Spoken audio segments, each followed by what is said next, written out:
We do a lot of studies on brain coherence and heart coherence. And let's talk about what it's not, okay? I mean, so when there's an emergency or when we're aroused by some threat or some condition in our life, or we can't predict an outcome, we can't control an outcome, we have the perception that something in our world could possibly get worse, we switch on that primitive nervous system, right? That fight or flight nervous system, and now the game is fight, run, or hide. The problem is with human beings, when we're at it, we feel like a loss of control. Our brain all of a sudden tries to control everything in our life. So every person, every object, everything, every place, every experience that you've ever had is mapped in your neocortex. So the arousal of the stress hormones drives the brain into a very high brainwave state called high beta. But then as you shift your attention from one meeting to another text to another person, to another thing, to another place you have to go, every one of those different elements has a neurological network in the brain. So like a lightning storm in the clouds, the brain starts firing out of order. It starts firing incoherently. And when the brain is incoherent, we're incoherent. And so think about when you're stressed. The most common thing that people do is they over-focus.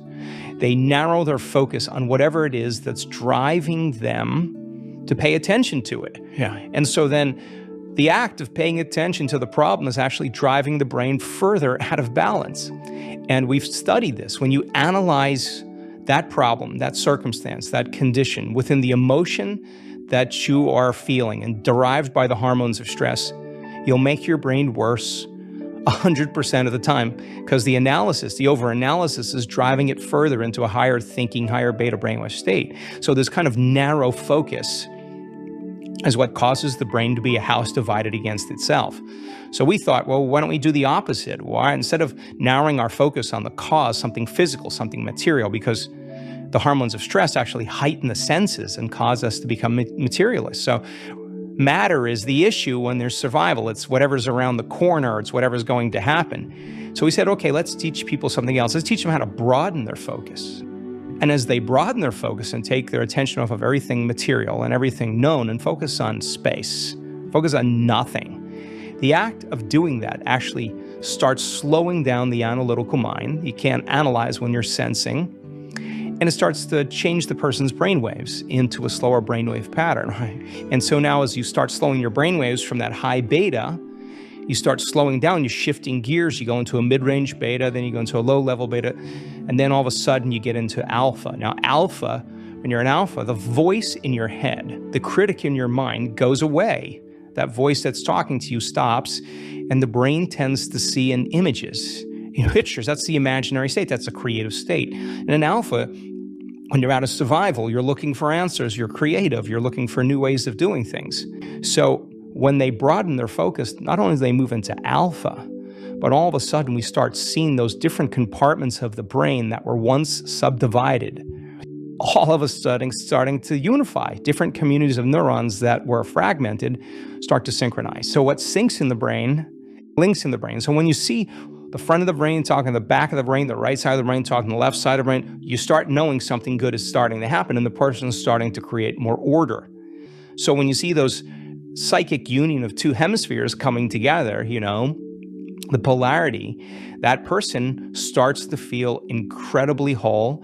And coherence, when you have waves that are coherent, when they build or interfere with each other, their waves get bigger. And the higher the amplitude of the wave, the higher the energy in the brain. All of a sudden, the person starts to become very relaxed and no longer stressed in a program and kind of alert and awake. At the same time, when you're resentful or frustrated or impatient and you're sitting in traffic, the same hormones are released and your heart is actually beating like there's a tiger behind you, but you can't run, you can't fight, you can't hide, and the traffic is frustrating you even more. You're releasing more of those chemicals, so the heart starts beating against the closed system. And when that happens, the heart starts beating out of order. Now the heart's incoherent. So when incoherent waves interfere with each other, they're out of order, they diminish energy, and the brain energy leaves the heart. And this is when we stop trusting. This is not a time to communicate. This is not a time to learn. This is not a time to be creative. And energy leaves the heart. So we discovered then when a person truly starts practicing those elevated emotions, the heart gets very orderly, very coherent as well. And now, when you start feeling the emotions of the things that you want in your life or that you would like to create in your life ahead of the actual experience, it's impossible for you to want it. Why could you possibly want it if you feel like it's already happened? Now, here's the cool part. Maintain that modified state of being. Get so good at doing it with your eyes closed.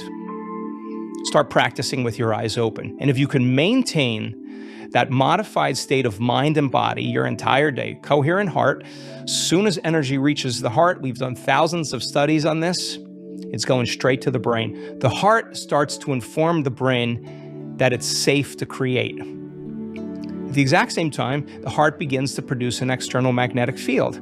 You got a Wi-Fi signal now. You start feeling connected. You start feeling more whole. The brain is coherent. It's directing a very clear vision of what it wants. Combine that clear intention with an elevated emotion, you have a different Wi-Fi signal. You have a different energy. And now the cool part about that is you start to see those synchronicities, those coincidences, those opportunities start showing up in your life, and you're not going anywhere to get them. They're actually coming to you. Enlightenment, what is that? A beggar had been sitting by the side of a road for over 30 years. One day a stranger walked by. "Spare some change," mumbled the beggar, mechanically holding out his old baseball cap. "I have nothing to give you," said the stranger. Then he asked, "What's that you are sitting on?" "Nothing," replied the beggar. "Just an old box. I have been sitting on it for as long as I can remember." "Ever looked inside?" asked the stranger. "No," said the beggar. "What's the point? There's nothing in there." "Have a look inside," insisted the stranger. The beggar managed to pry open the lid. With astonishment, disbelief, and elation, he saw that the box was filled with gold. "I am that stranger who has nothing to give you, and who is telling you to look inside. Not inside any box, as in the parable, but somewhere even closer, inside yourself. But I am not a beggar," I can hear you say. "Those who have not found their true wealth, which is the radiant joy of being, and the deep, unshakable peace that comes with it, are beggars, even if they have great material wealth.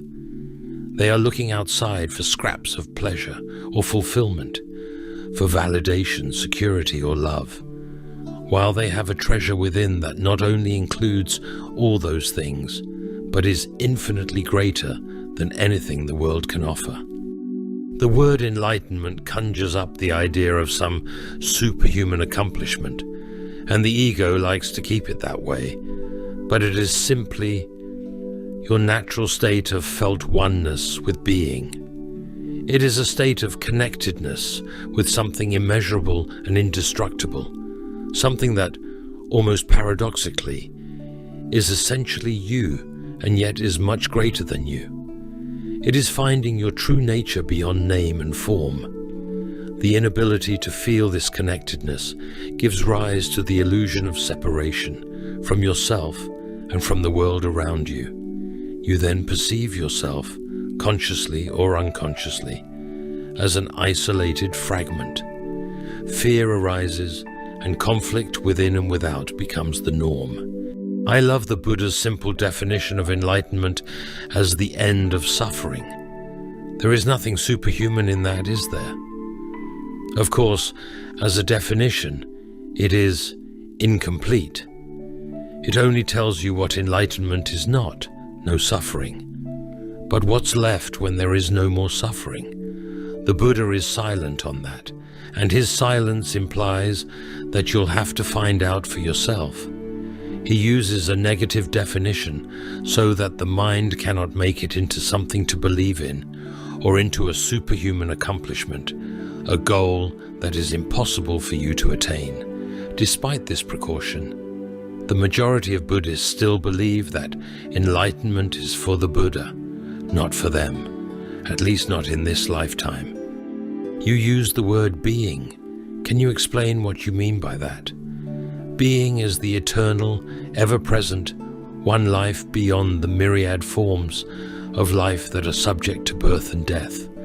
However, being is not only beyond, but also deep within every form, as its innermost invisible and indestructible essence.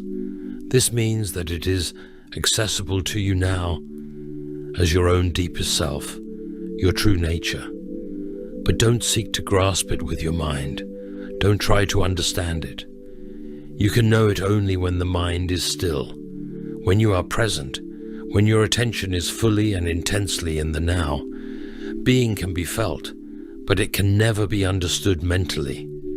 To regain awareness of being and to abide in that state of feeling realization is enlightenment.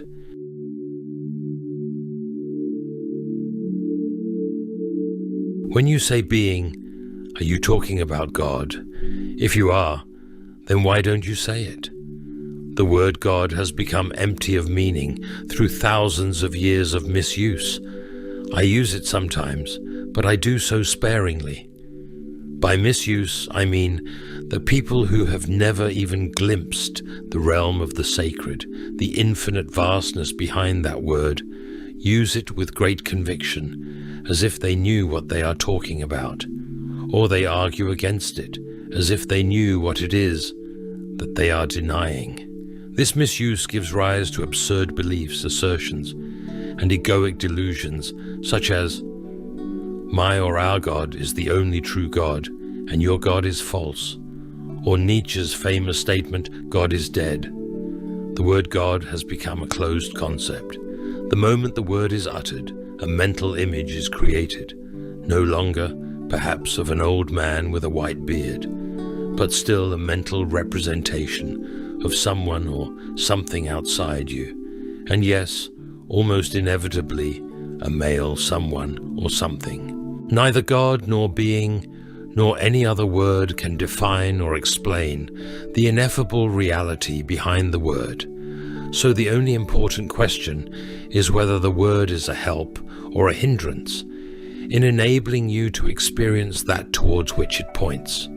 Does it point beyond itself to that transcendental reality, or does it lend itself too easily to becoming no more than an idea in your head that you believe in, a mental idol? The word being explains nothing, but nor does God. Being, however, has the advantage that it is an open concept. It does not reduce the infinite invisible to a finite entity. It is impossible to form a mental image of it. Nobody can claim exclusive possession of being. It is your very essence, and it is immediately accessible to you as the feeling of your own presence, the realization I am that is prior to I am this, or I am that. So it is only a small step from the word being to the experience of being.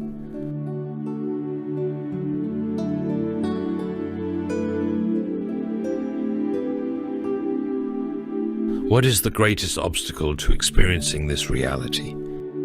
Identification with your mind, which causes thought to become compulsive. Not to be able to stop thinking is a dreadful affliction, but we don't realize this because almost everybody is suffering from it. So it is considered normal. This incessant mental noise prevents you from finding that realm of inner stillness that is inseparable from being. It also creates a false, mind-made self that casts a shadow of fear and suffering. We will look at all that in more detail later. The philosopher Descartes believed that he had found the most fundamental truth when he made his famous statement, I think, therefore I am. He had in fact given expression to the most basic error, to equate thinking with being and identity with thinking. The compulsive thinker, which means almost everyone, lives in a state of apparent separateness in an insanely complex world of continuous problems and conflict, a world that reflects the ever-increasing fragmentation of the mind. Enlightenment is a state of wholeness, of being at one, and therefore at peace.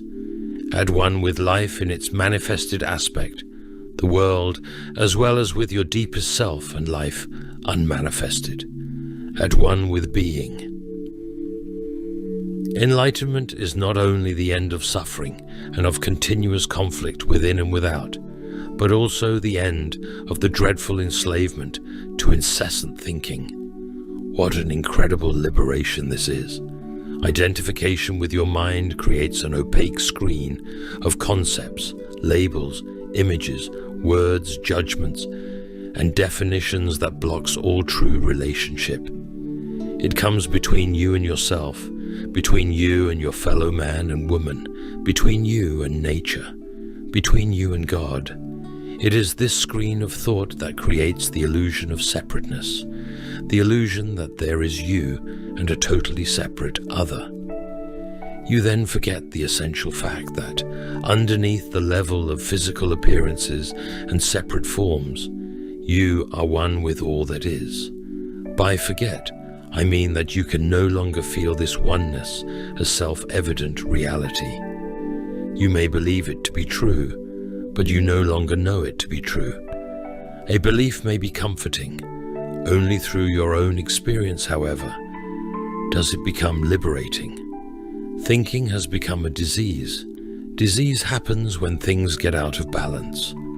For example, there is nothing wrong with cells dividing and multiplying in the body, but when this process continues in disregard of the total organism, cells proliferate and we have disease. The mind is a superb instrument if used rightly. Used wrongly, however, it becomes very destructive.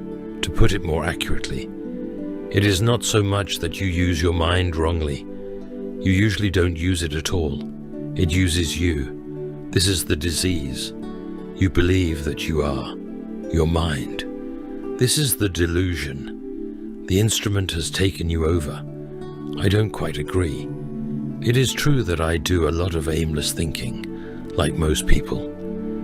But I can still choose to use my mind to get and accomplish things. And I do that all the time. Just because you can solve a crossword puzzle or build an atom bomb doesn't mean that you use your mind. Just as dogs love to chew bones, the mind loves to get its teeth into problems. That's why it does crossword puzzles and builds atom bombs. You have no interest in either. Let me ask you this.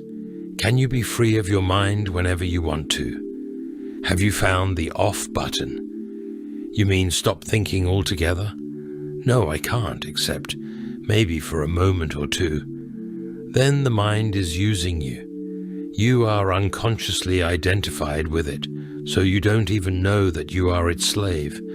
It's almost as if you were possessed without knowing it. And so you take the possessing entity to be yourself. The beginning of freedom is the realization that you are not the possessing entity, the thinker. Knowing this enables you to observe the entity.